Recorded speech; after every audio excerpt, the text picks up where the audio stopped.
Cinema ఇండస్ట్రీలో ఎప్పటికీ evergreen మన్మధుడు అక్కినేని నాగార్జున.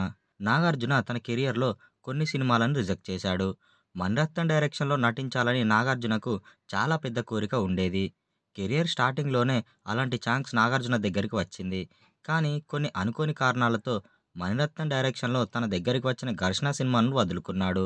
ఆ తరువాత మణిరత్నం డైరెక్షన్‌లో నాగార్జున వదులుకున్న మరో 2 సినిమాలు 'మౌనరాగం', 'దళపతి'. కొన్నిసార్లు కొన్ని కాంబినేషన్‌లు కుదరవు. అలా నాగార్జున చేయాల్సిన సినిమా కాస్త చిరంజీవి చేతిలోకి వెళ్ళింది. గోపాల్ డైరెక్షన్‌లో వచ్చిన 'మెకానిక్ అల్లుడు' సినిమాను ముందు నాగార్జునతోనే చేయాలని అనుకున్నారు. కానీ కొన్ని కారణాల వల్ల ఈ మూవీలో నాగేశ్వరరావు గారితో చిరంజీవి గారు చేశారు. నాగార్జున హీరో మాత్రమే కాదు, మంచి ప్రొడ్యూసర్ కూడా. అయితే తన దగ్గరికి వచ్చిన కొన్ని సినిమా స్టోరీలను నచ్చినా కూడా చేయకుండా వదిలేస్తాడు. అలా తాను చెయ్యని సినిమాలను మరో హీరోతో నిర్మిస్తాడు.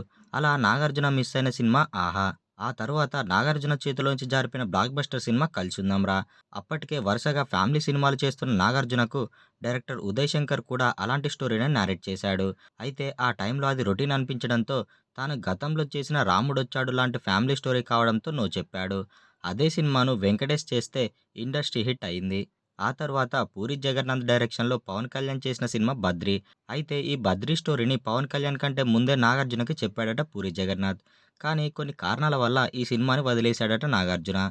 ఆ తర్వాత నాగార్జున వదిలేసిన మల్టీ స్టారర్ సినిమా 'సీతమ్మ వాకిట్లో సిరిమల్ల చెట్టు'. ఈ మూవీలో వెంకటేష్ క్యారెక్టర్‌లో ఫస్ట్ నాగార్జున గారినే అనుకున్నారట. కానీ కొన్ని కారణాల వల్ల ఈ సినిమాని రిజెక్ట్ చేశాడట నాగార్జున.